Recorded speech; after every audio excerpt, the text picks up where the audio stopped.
Hey guys, it's Czechoslovakia, and I know I have not done anything for a little bit.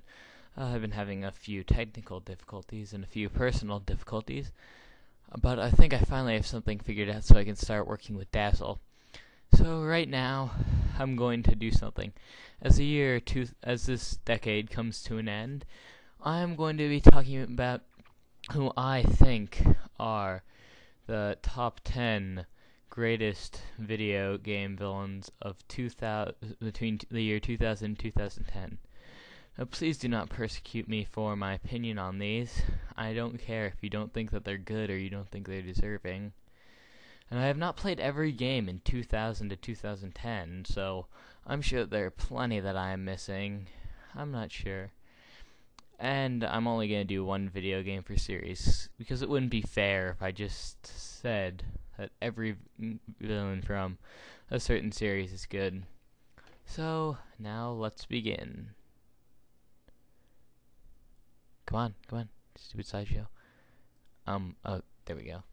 Number 10 is Metal Sonic from Sonic Heroes. Now, Metal Sonic is pretty epic, but not the most epic of all. Metal Sonic in Sonic CD was not all that threatening either, but he's pretty interesting for the game that he's in. Probably the best of the Sonic villains in 2010 to 2010. The reason he's only at number 10 is because Sonic Heroes is a game with a lot of problems, and he doesn't seem all that epic at the end after all those problems that you have to deal with. But he is still pretty epic, and I think he's deserving at the spot of number 10.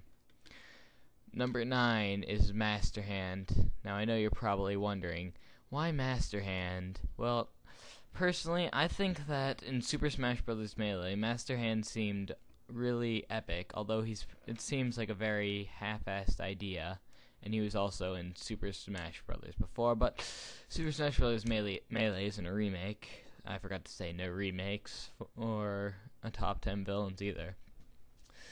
But Master Hand, he seemed like a not very creative idea, but he still seems more epic than a lot of villains. So I think he's deserving of the spot number 9. Number 8, we have Maxie from Pokemon and Ruby, Sapphire, and Emerald. Now, in Sapphire, he's not all that much of a villain, but when I was growing up, I played Pokemon Ruby version, and I thought, wow, that guy is really evil. And that's how I always thought of it. So I always thought of him as a villain, and I thought he was pretty evil. And since Pokemon games don't usually seem all that menacing, but Maxie is definitely pretty evil, I think he's deserving of the spot at number 8.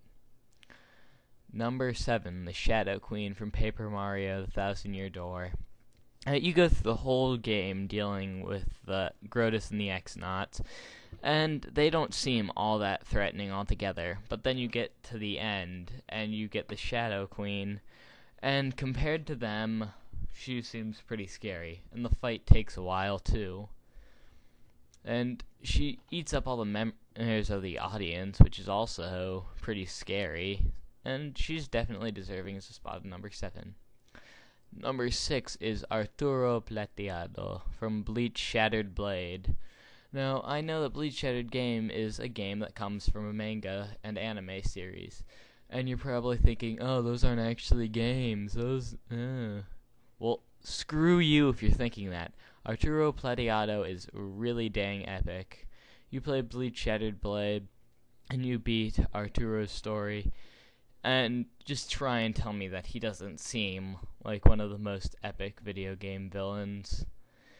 He is so awesome, and they don't make him overpowered when you use him, but that's just because his power hasn't fully recovered, so they also have an explanation. And seeing how powerful he is regularly, imagine how powerful he is when he is fully powerful, or when he does his holo release. Number 5, Albert Wesker from the Resident Evil series. Now, he doesn't seem all that evil in the original Resident Evil. He doesn't seem all that menacing. But play Resident Evil 5, and he's going to seem a lot more like it. So, personally, I like him the most when he's in the Lost in Dreams mode in the Resident Evil Gold Edition. Even though it's very short, I do like that. And now at number 4, Gideon Graves from Scott Pilgrim vs. the World, the game. Now another thing, it's something from a comic series that they made into a movie, and they also made into a game. Now, the book series is really good, and so is the video game. And you play his final boss battle. It's pretty fun, like most of the game.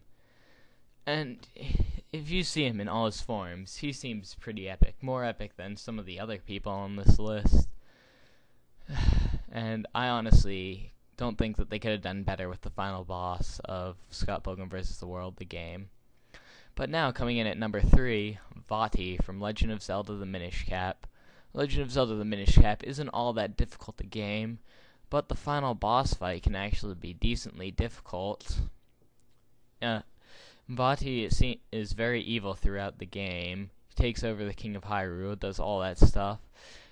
And final boss fight is pretty difficult, like I said. It's definitely not that easy. And he's definitely deserving of the spot of number 3. Number 2, Ansem from Kingdom Hearts 1.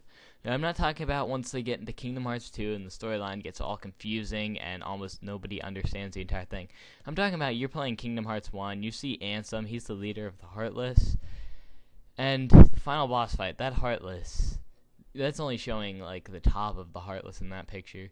You see the whole thing, and just try and tell me that you wouldn't be scared of that if you ran into that thing. Now, before we get on to number 1, I've got an honorable mention that didn't make it onto this list. Bowser. Now, Bowser, he's a pretty epic villain, but just how many times can you use a villain before he becomes overdone, bland, and boring? Bowser isn't always a villain either. Like in a few games when he's used as a hero. Now, I'm not saying that that's a bad thing. I'm just saying that being a hero isn't the most menacing thing there is. And honestly, he's been in way too many games. So, sorry Bowser. Wish I could have put you on, but I just couldn't. Number 1, Genesis Rhapsodos from Crisis Core Final Fantasy VII. Now, Crisis Core, overall, it's a very good game. It has the best storyline of any game I've ever played. That is for sure. And Genesis is a pretty epic villain, too. I honestly don't think that they could have done better. He's way cooler than Sephiroth, even though he may not be as powerful. He's definitely the most deserving for the number 1 spot as villain. Because I don't think that they could have done a better job with him. That's the end. And who knows? Maybe for my next slideshow, the heroes are going to be mentioned. But anyway, as a response to this, I want you guys to either write in the comments or make your own slideshow over what you think the top 10 villains are. Now, please, like what I said before, don't say, oh, you just had some terrible picks and stuff like that. I could care less, and I honestly, if you do that, then I will want to kill your family with a shotgun. So, just please, just tell me who yours are, and don't get all defensive if I didn't say one of your people, because like I also said, I haven't played all the games in 2000 to 2010. So, just please make a video response or say what yours are. Who knows, maybe you'll make me recall some other ones that I might have forgotten to put on this list. So that's all for now. Until next time, see you guys later.